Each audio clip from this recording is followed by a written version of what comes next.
Welcome to today's explainer. We're diving into something today that literally touches every single one of us at some point.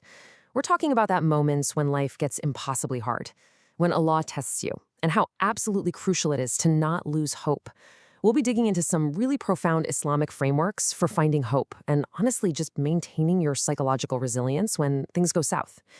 Whether you're dealing with financial stress, personal loss, or just overwhelming anxiety, the source texts we're unpacking today offer this incredibly deep, structured approach. It's not just about barely surviving your hardships, it's about actually transforming them into some serious spiritual strength. So here's our quick roadmap for today. We're going to cover the purpose of life's trials, how sabr acts as your spiritual armor, trusting the divine plan, finding peace through it to hajjid, and finally, the ultimate reward of patience. All right, let's jump right into part one, the purpose of life's trials. Seriously, why are we tested in the first place? Okay, so there's this really common misconception out there, and you've probably heard it, that a life of faith somehow guarantees a life without pain. But wow, the texts tell a completely different story about how human existence is actually designed. Like, why does Allah test us with fear or loss or financial ruin? It's the ultimate question, right? Well, the Qur'an is incredibly explicit here. Trials like fear, grief, hunger, losing your wealth, they are quite literally an inevitable part of the human design. They aren't automatically divine punishments. This life, it was never meant to be a frictionless ride. The texts remind us that every single person goes through this stuff. The real game changer is how we react when those waves inevitably crash over us. Now, this is an absolute paradigm shift and honestly, so deeply comforting. The texts actually point out that even the most righteous individuals, prophets included, faced just immense difficulties. They faced the toughest tests of anyone. The idea here is that Allah uses these tests not to crush us, but to bring out our absolute best, to, purify us from past mistakes and actually elevate our spiritual rank. It's not a sign of abandonment. It's a sign of divine love and attention. It's a built-in mechanism for profound personal growth. Moving on to part two, sabr, your spiritual armor and the key to mastering emotional regulation. So when that test actually hits, what exactly goes on in our heads? Look, a lot of people think true sabr is just sitting there passively, suffering in silence while secretly feeling super bitter. But the sources show it's completely different. Sabr is an active, immediate emotional regulation right when the pain is freshest. The Prophet taught that true patience is found at the very first strike of a calamity. It's about catching your breath, controlling that flash of anger, biting back harmful words, and actively forcing your thoughts about the divine to remain positive, right in the middle of that chaotic, messy first moment. The sources point to Prophet Ayub as literally the gold standard here. Talk about facing absolute darkness. He lost his health, his entire family, his livelihood, everything.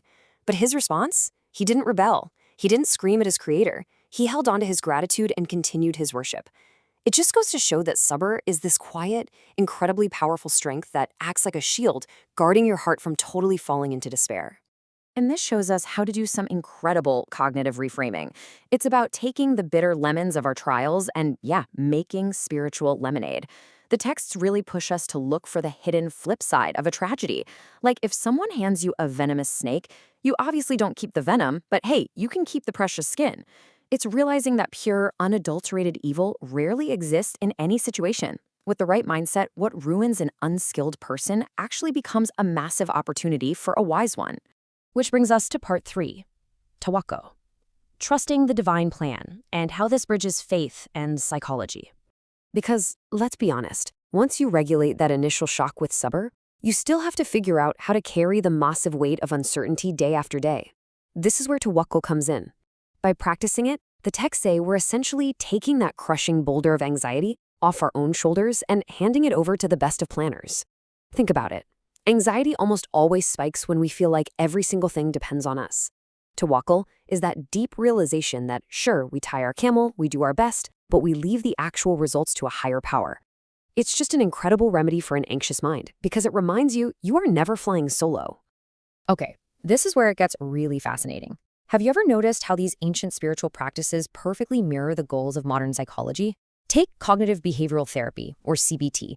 It's all about reframing your thoughts and regulating emotions to drop your stress levels. In the exact same way, the concepts of tawakkul and sabr give us a spiritual framework to hit those exact same milestones: acceptance, real resilience, and a profound sense of peace, even when tomorrow is a complete question mark. And right alongside patience is shukr, or gratitude. It's kind of like the other half of the faith equation, and it lines up so perfectly with positive psychology. Even when you are deep in the trenches of financial loss or grief, the texts remind us to look for the spark, whether it's your health, your family, or simply the ability to pray. This intentional, stubborn shift from focusing on what's missing to what you still have, it actually turns what you have into enough. Then there's tazkiyah. Think of it as an active spiritual detox. The texts highlight this soul purification as a super vital pathway to emotional resilience. By actively scrubbing our hearts clean of stuff like jealousy, unchecked anger, and ego, we're building a fortress internally. So when the outside world completely loses its mind, a purified, self-disciplined soul is just way less likely to crack under the pressure. All right, part 4, finding peace through tahajjud. Let's get highly practical. So when you're feeling completely overwhelmed, what's the actual action plan? Well, look at this powerful supplication from Prophet Yunus. He recited this while literally trapped in the belly of a whale. It's presented in the texts as the ultimate formula for conquering massive anxiety. Just imagine the absolute darkness, the isolation, the 0% control he had in that moment. But he didn't panic. He used this exact prayer to acknowledge divine power and own up to his shortcomings. The texts are basically telling us, if this dua can pull a man out of a whale, it can absolutely pull you out of whatever stress you're drowning in right now. And when is the best time for this? The sources point straight to tahajjud. Waking up in the last third of the night is described as the absolute most potent time to speak openly and honestly to Allah. The whole world is asleep, your phone isn't buzzing, all the distractions are just gone. It's this deeply intimate, quiet time where you can just lay all your fears and vulnerabilities completely out on the table. And check out how actionable this is. These are small, consistent steps you can literally start tonight to bridge spiritual devotion with physical grounding. It's not just murmuring words. It's about combining authentic du'as with physical calmness, like literally taking slow, deep breaths and building a routine. Honestly, just adding 2 units of prayer in the quiet of the night can become an absolute game changer for your mental health.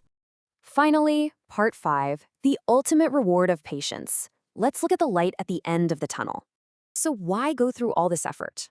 Why fight so hard to stay patient and keep trusting? Well, the payout is frankly off the charts. The texts promise that the reward for facing life's brutal tests with faith is literally beyond measure. I mean, most rewards in this world are strictly calculated, right?